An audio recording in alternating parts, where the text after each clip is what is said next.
इस क्वार्टर में PPF scheme में आए हैं 5 बड़े बदलाव। तो कौन कौन से बदलाव हैं जानेंगे आज के इस वीडियो में। पीपीएफ शुरुआत से ही हम सभी लोगों के लिए बेस्ट रिटायरमेंट स्कीम रहा है। ये भारत में सबसे लोकप्रिय बचत योजनाओं में से एक है। ये हमारे फाइनेंशियल गोल को पूरा करने में काफ़ी हद तक मदद करता है। लेकिन पीपीएफ में हमारी सरकार ने कुछ बड़े बदलाव किए हैं जिनके बारे में हमें जानना बेहद ज़रूरी है। इसलिए पीपीएफ में इन्वेस्ट करने से पहले हमें इनके बारे में जानना बेहद ही ज़रूरी है। तो चलिए एक एक करके इन बदलाव के बारे में जानते हैं। फर्स्ट है लोन फैसिलिटी। ये तो हम सभी को पता है कि अगर हमें कभी भी पैसे की ज़रूरत पड़ती है तो हम अपने पीपीएफ अकाउंट के बदले बैंक से इजीली लोन ले सकते हैं। इसके बदले हमें बैंक को इंटरेस्ट देना पड़ता है। इस क्वार्टर में जो पीपीएफ में बदलाव किए गए हैं उसके मुताबिक लोन पे लगने वाले इंटरेस्ट रेट को कम कर दिया गया है। पहले जब भी हम पीपीएफ अकाउंट के बदले बैंक से लोन लेते थे तो हमें 2% तक इंटरेस्ट देना पड़ता था, लेकिन इसको अब कम करके 1% कर दिया गया है। तो इसलिए ये हमारे लिए काफ़ी ज़्यादा बेनिफिशियल है। पीपीएफ अकाउंट के थ्रू हम जो भी लोन लेते हैं उसे हमें 3 सालों के अंदर पेड करना होता है। पीपीएफ अकाउंट से लोन बिल्कुल वैसा ही मिल जाता है जैसे पर्सनल लोन। इसमें आपको कुछ भी गिरवी रखने की ज़रूरत नहीं पड़ती है। चलिए अब जान लेते हैं कि पीपीएफ अकाउंट के जरिए हमें कितना लोन मिल सकता है। तो जब भी हम पीपीएफ अकाउंट में लोन के लिए अप्लाई करते हैं तो उसके 2 साल पहले तक हमारे पीपीएफ अकाउंट में जितना पैसा जमा होता है उसका 25% तक लोन हमें मिल सकता है।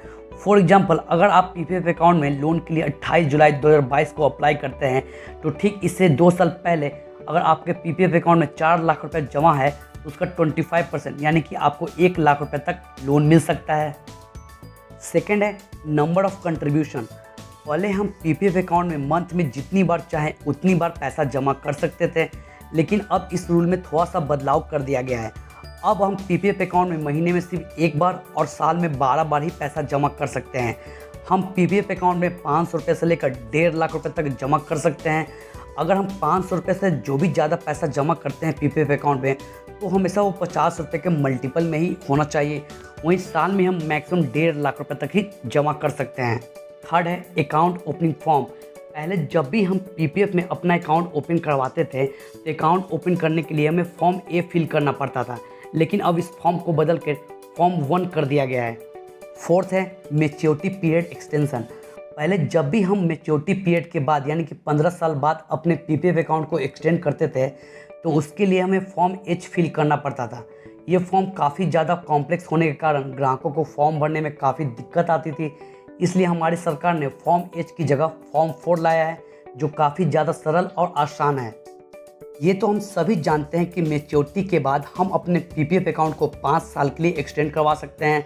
तो अब जो चेंजेस किए गए हैं वो ये है कि हम बिना पैसा जमा किए भी हम अपने पीपीएफ अकाउंट को मैच्योरिटी के बाद भी कंटिन्यू कर सकते हैं।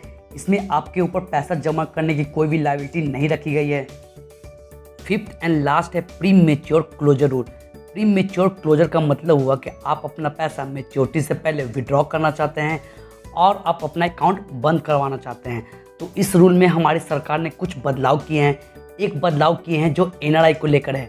अगर कोई एनआरआई मैच्योरिटी से पहले अपने पैसे को विड्रॉ करना चाहते हैं तो उसके लिए उन्हें पासपोर्ट की 1 फ़ोटो, वीज़ा की 1 फ़ोटो और आइडेंटिटी प्रूफ की 1 कॉपी जमा करना होगा।